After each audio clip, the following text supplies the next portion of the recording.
Oke, berjumpa kembali dengan saya Hendar Samarantoko di Legal Talk HMP Law Firm.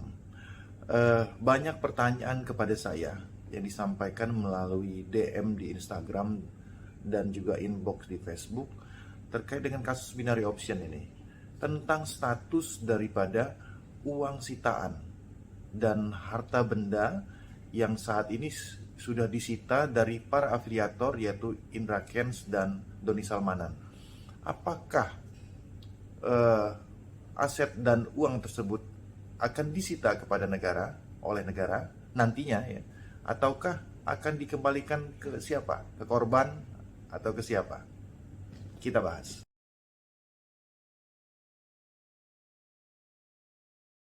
Untuk membahas hal tersebut, kita harus melihat pasal-pasal yang nantinya akan disangkakan dan didakwakan kepada para tersangka dan terdakwa afiliator ini.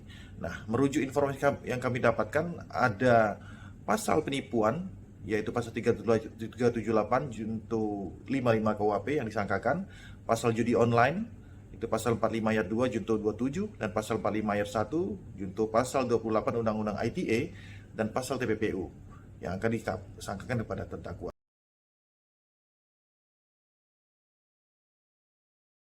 Oke, kita akan bahas satu-satu.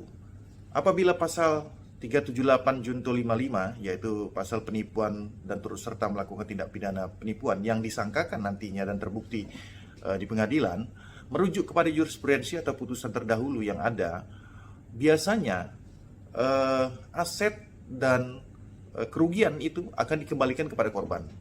Ya. Nah, tapi pertanyaannya, bagaimana kalau ini korbannya banyak?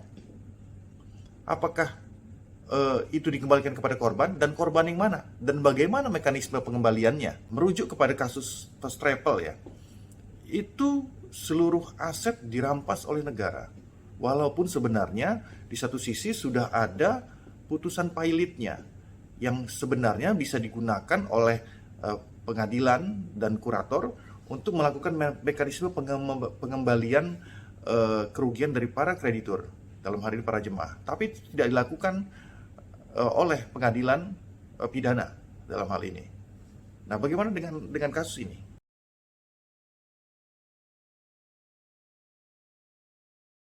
Begitu juga dengan kasus perjudian, dalam hal ini judi online.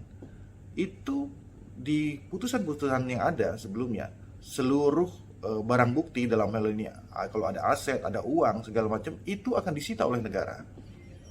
Nah, ini akan menjadi tantangan tersendiri sebenarnya bagi para penegak hukum, dalam hal ini hakim dan jaksa, untuk melihat dan memberikan putusan bagaimana bisa memberikan rasa keadilan bagi masyarakat dan para korban.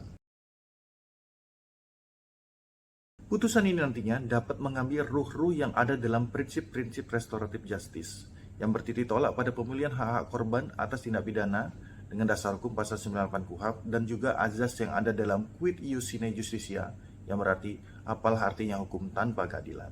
Sebagai seorang praktisi hukum, saya sangat berharap bahwa ada keadilan yang didapatkan oleh para korban, karena di sini kalau disita oleh negara, tidak ada kerugian yang diderita oleh negara, sehingga tidak ada urgensinya hal tersebut untuk disita oleh negara, untuk memulihkan keuangan negara segala macam lah, seperti itu. Selain itu pula ada beberapa dasar-dasar hukum yang dapat digunakan nantinya untuk memberikan rasa keadilan bagi para korban, sehingga dapat memulihkan kerugian bagi para korban dari afiliator ini, yang akan kami tulis nanti di bawah ini.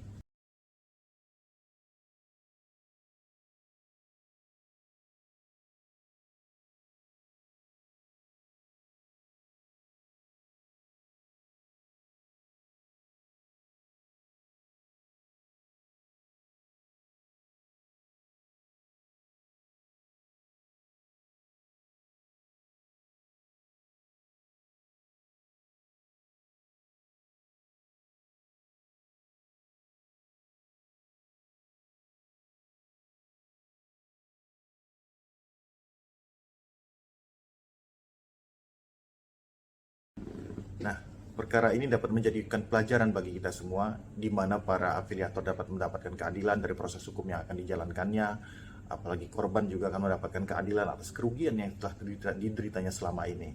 Sekian dari saya, jumpa lagi di Legal Talk berikutnya. Terima kasih.